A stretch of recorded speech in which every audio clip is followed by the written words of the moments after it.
Yo, what's going on, guys? And today, shout out my coworker Michael Scotto at hoopshype.com. And today we'll be talking about the potential Bismack Biyombo signing that could be happening in OKC.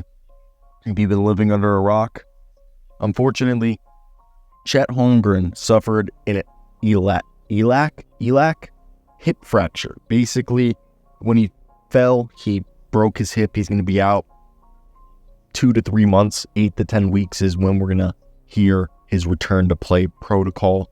And Isaiah Hartenstein's also currently out. So Bismack Biyombo could be the guy that they might inquire, as he's already been on this team. So I want to hear your thoughts down below in the comment section. What do you guys think about this news? T's and P's out to Chet Holmgren and his family. And, obviously we're hoping for a quick recovery on his part. But let's get right into today's video so I don't take up too much of your guys' time. So the Oklahoma City Thunder have begun this year 8-2, and it's a strong start that puts them in the first in the Northwest Division, second in the Western Conference. And this is a team that you would say a lot of the success that we've seen, obviously they were really good last year, but this year people would say that this team was going to be a championship contender. And a lot of that was because Chet Holmgren looked like one of the best players at his position and looked like arguably the second best player on this team. And even on some nights like the best player, he was averaging 16 points, 9 rebounds, almost 3 blocks a game, as he should promise as one of the league's top players. As we said, he suffered a right iliac wing fracture, which is basically he broke his right hip.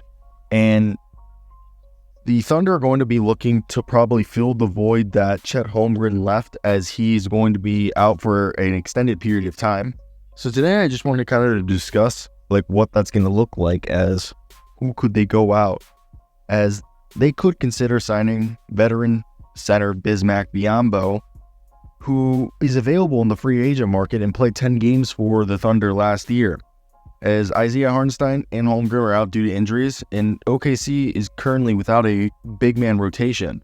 Hartenstein injury leaves them a gap in rebounding and shot blocking, and now Holmgren's injury leaves an even larger gap, as they currently lack any backup options that bring the defensive experience or even physical presence that consistently impact the game that Hartenstein or Holmgren were able to. So when you looked at that, you're like, okay, they need to find a way to limit the pressure that the opposing teams will do in their interior presence. So they're more than likely going to pursue a free agent or a trade to secure additional front court depth, as they hope to maintain this hot start that they've had to the year, which to me makes complete sense. You don't want to crater what you've worked on so far this season. And I think they're a team that has shown that, hey, we've come a long way, and I don't think they're trying to take any steps backwards. So for me, when we continue to look at this, you see why Bismack Biyombo. Bismack Biyombo brings obviously significant experience as a shot blocker, a rebounder, and a paint protector, as he's played with multiple teams, has gone deep into the playoffs on multiple teams. Although his recent performance with the Thunder, which was basically 2 points, 2 rebounds a night in 10 games, may not seem that impressive, but his primary value lies on his sheer size, 6'9", 250, and his ability to be a guy who can grab rebounds, be a presence in the front court, and stabilize the ship until they get returned from injury, guys returning from injury. And to me, it makes the most sense. Now, they don't really have. He's 31, so he's going to be a guy who'll be able to come into the system and impact and be able to help out from day one. But truly, what I find interesting is the fact that they're going to have to go ahead and figure out, if they don't want Bismack Biyombo, the only other guy that may be immediate solution is JaVale McGee, who's an older seasoned big man who remains unsigned after a modest season with the Sacramento Kings. So your options, it's the same thing with McGee. He's experienced as a shot blocker and a rim runner, but neither Biyombo nor McGee are going to be game changers. So if those two options aren't ideal enough for the Thunder, don't be surprised if they look at the trade market. Last year we saw the Mavericks trade for Daniel Gafford, maybe this year, I know he's currently injured, so Nick Richards would have been my first choice. If you look around the league, I think Clint Capella is obviously too expensive, but who's a backup center that could become available is going to be intriguing, as I think that's going to be what they're going to be looking for. I think Deron Sharp on the Brooklyn Nets is a name to look out for if he is available. I do believe that so far this season, Deron, I know he's still hurt. He's still hurt. I believe he is currently dealing with a left hamstring strain. He's still out for another 2 weeks, allegedly.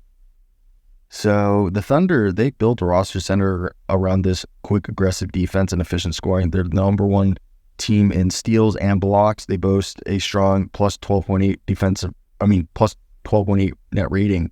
And Jay Gilgeous-Alexander is averaging 26.6 rebounds, 6 assists, and J-Dub, who's averaging 19 and 6. I mean, this is a good team. And like I said, I think at this point, if you look at the roster, I think Bismack Biyombo gives them the quickest or soonest to most impactful, easiest guy to just go out and get, and he'll be able to help the team. Now, outside of that, I mean, who else is going to be able to do what Bismack does, and who I think he's just going to be the cheapest guy who's going to be able to help from day one. And I think that's the most important thing, as they're not, I think they just need someone to come in and outright the ship. And Bismack only being 31 really is a good thing, because he's not going to be some old hag who you're going to hope isn't over the hill. I mean, they could bring Olivier Sarr back, which I don't know if you guys remember. Olivier Sarr was a guy that popped his Achilles last year. He was on a two-way for like a year and a half with them. And it's not like that ever went anywhere, but it seems as though they liked him. I don't know how his Achilles is doing. He's still unsigned. So maybe he is somebody that they have interest in. That one's definitely going to be interesting to see how it plays out. And I want to hear your guys' thoughts. If you guys have been following this, what are your opinions on the situation? I think it's definitely an interesting one due to the fact that, like, look, this is a team that really does have championship aspirations. So I think nailing whoever they go ahead and try to use as their stopgap measure is going to be huge, because I think it's going to be dependent if they're going to be a team that stays at the top of the West. That's it. What if Mike Muscala comes out of retirement?